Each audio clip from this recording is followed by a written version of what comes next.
السلام علیکم دوستوں، میں ندیم رضوی عادل راجہ جو کہ ایک ڈھکن میجر ہیں، مفرور ہیں اور پاکستان کے خلاف را سے تعلقات رکھتے ہوئے را کے دلال الطاف کے ساتھ ہم نوائی میں مصروف ہیں۔ یہ پہلے بھی مصطفیٰ کمال کو ٹارگٹ کر چکے ہیں اور ان کی لائن پر الطافی لونڈے جو ہیں مروت کی تسبیح پڑھتے ہیں۔ اب ان کی جو یہ حالیہ ٹویٹ ہے کہ جناب آئی ایس آئی جو ہے اس کے مصطفیٰ کمال لاڈلے ہیں، یہ میں نے ٹویٹ آپ سے اس لیے شیئر کی تاکہ اس پہ تھوڑا کھل کر تبصرہ ہو، اور وہ مہاجر، تلچھٹ، جاہل، بیوقوف چوہے جو الطاف کی گمراہ کن حماقتوں، ضلالتوں، جہالتوں، کمینگی کو سمجھنے سے قاصر ہیں، وہ سمجھ سکیں۔ کیا مصطفیٰ کمال واحد آئی ایس آئی کا لاڈلا ہے؟ میں تو نہیں جانتا، میں تو بہت دور بیٹھا ہوا ہوں، نہ میرا آئی ایس آئی سے تعلق، نہ فوج سے تعلق، نہ پولیس سے، نہ سرکار سے، نہ کسی پارٹی سے۔ میں ایک عام مہاجر پاکستانی ہوں جو پاکستان سے محبت کرتا ہے اور پاکستان کی بہتری چاہتا ہے۔ میرا سوال یہ ہے کہ مصطفیٰ کمال، ہم مان لیتے ہیں عادل راجہ کی جو فیک نیوز ہے کہ آئی ایس آئی کے لاڈلے ہیں، کیا یہ پہلے لاڈلے ہیں؟ کیا پہلے لاڈلے ہیں؟ ابھی عمران خان، میں عمران خان کی بھی حمایت کرتا ہوں مگر پاک فوج کو گالی نہیں دیتا، نہ پاکستان کی برائی کرتا الطاف کی طریقے سے۔ میرا سوال یہ ہے کیا عمران خان اس آئی ایس آئی کے لاڈلے نہیں تھے؟ یہ عادل راجہ صاحب جب مفت کی روٹیاں کھا رہے تھے وہی کام جو آج وہ آئی ایس آئی پہ الزام لگاتے ہیں وہ خود بھی کرتے تھے۔ کراچی میں مہاجروں کے قتل عام میں عادل راجہ مصروف تھے 90 کی دہائی میں۔ تو میرا ان سے سوال ہے کہ عمران خان کیا آئی ایس آئی کے لاڈلے نہیں تھے؟ یہ ایدی نے جو الزام لگایا تھا عمران خان پر اور کیا کہتے ہیں ایجنسیوں پر، کیا وہ غلط تھا؟ اچھا، کیا الطاف آئی ایس آئی کے لاڈلے نہیں تھے؟ بھئی الطاف نے 86 میں ایم آئی ٹی مہاجر اتحاد تحریک جس کے لیڈر جو ہیں ڈاکٹر سلیم حیدر، جو ان سے زیادہ پاپولر تھے 84 اور 85 میں، ان کو پیچھے کیسے کیا تھا؟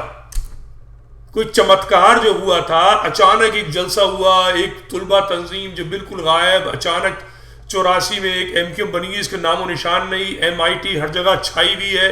اچانک 8 اگست 86 میں کیا کہتے ہیں جی ایس سندھ کے بندوق برداروں کی حمایت سے ایک جلسہ ہو جاتا ہے کیا کہتے ہیں نشتر پارک میں۔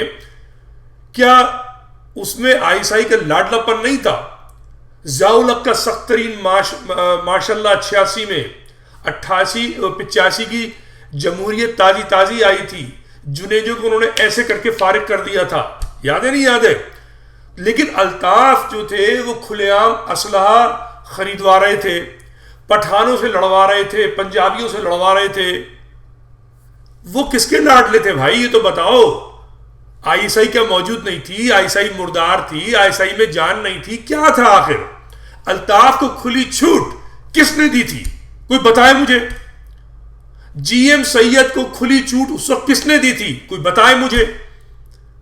بھئی پالیسی تھی، ہم مان لیتے ہیں، ہمیں کوئی مسئلہ نہیں ہے، ملک کے ارباب اقتدار جانتے ہیں بہتر ملک کے لیے کیا ہے، مگر اس الطاف کو لاڈلا فوج نے اور آئی ایس آئی نے تب بنایا تھا جب مہاجروں کا قتل ہو رہا تھا، روز قتل ہو رہا تھا، دہشت گردی ہو رہی تھی، مہاجر مارے جا رہے تھے، اور جب مارے جا رہے تھے یہ تقریروں میں اسلحہ خریدوا رہا تھا، پٹھانوں پنجابیوں سے لڑوا رہا تھا، اور اس کی پارٹی مضبوط ہو رہی تھی۔ جب سے الطاف آیا مہاجروں پر مصیبتوں کے پہاڑ نازل ہو گئے، الطاف بڑھتا چلا گیا اور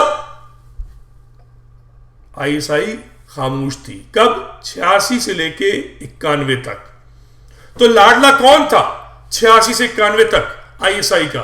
پھر مشرف کے دور میں لاڈلا کون تھا؟ بتائیے نا آپ مجھے، کون تھا لاڈلا؟ آئی ایس آئی اور فوج کے لیے بڑے بڑے جلسے کس نے کیے تھے؟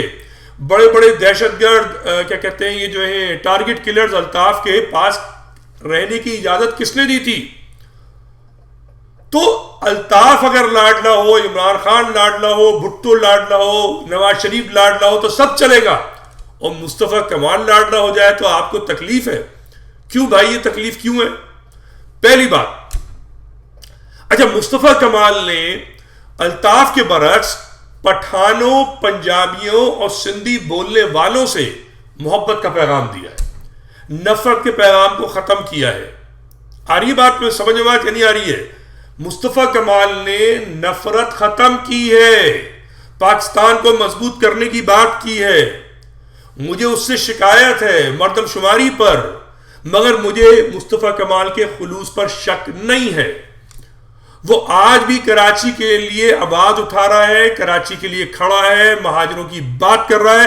اب یہ مہاجر بے وقوف ہے کہ جو مصطفیٰ کمال کو سمجھ نہیں رہا اور عادل راجہ جیسی فیک نیوز کو اہمیت دیتا ہے، اور الطاف جیسے بھانڈ، روکے ایجنٹ، بے غیرت، مہاجر دشمنوں کے ساتھ ملے ہوئے اس اعلی کار کو اپنا لیڈر اور قائد مانتا ہے. یہ ان کی پرابلم ہے، جاہلوں کی جو مہاجروں میں موجود ہیں، احمقوں کی جو مہاجروں میں موجود ہیں، کم ظرف جو مہاجروں میں موجود ہیں. مگر مصطفیٰ کمال کھڑا ہوا ریاست سے تصادم نہیں چاہتا. ٹھیک ہے، تو مصطفیٰ کمال اس کا پتہ دے نہ دے، مجھ جیسے مہاجر پر فرق نہیں پڑتا. مجھے مصطفیٰ کمال کے خلوص پر ابھی تک شک نہیں ہے. پوری ایم کیو ایم پہ میں اعتبار نہیں کرتا، مگر مصطفیٰ کمال پر مجھے جانے کیوں اعتبار ہے. وہ پرخلوص آدمی ہے، اس کے ہاتھ پیر بندھے ہوئے ہیں، جو اس آئی ایس آئی جو لگتا ہے جو انہوں نے بات کی ورنہ مجھے نہیں معلوم، باندھے ہوئے ہیں. ایک افواہ اور بھی چلی کہ وہ چھوٹا چتن فاروق ستار جس نے مہاجر قوم کو ایک دستخط میں بیچ دیا 18ویں ترمیم میں، اس کو ایم کیو ایم کا لیڈر بنایا جائے گا. میں تو کہتا ہوں اس کو ایم کیو ایم سے نکالا جائے. فاروق ستار مہاجر قوم کا غدار ہے، بے غیرت ہے، بے ضمیر ہے، اس نے قوم کو بیچا ہے. اس کا سیاست سے تعلق نہیں ہونا چاہیے. پھر یہ مہاجر اقدار کے مطابق نہیں ہے، اس کی ویڈیوز بنی ہوئی ہیں، یہ لونڈی باز ہے، یہ جو ہے چھچورا آدمی ہے.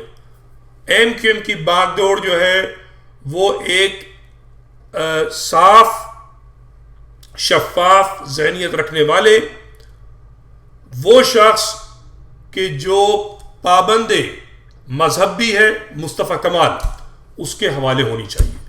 اور میں مصطفیٰ کمال کی اس معاملے پر حمایت کرتا ہوں. خدا حافظ.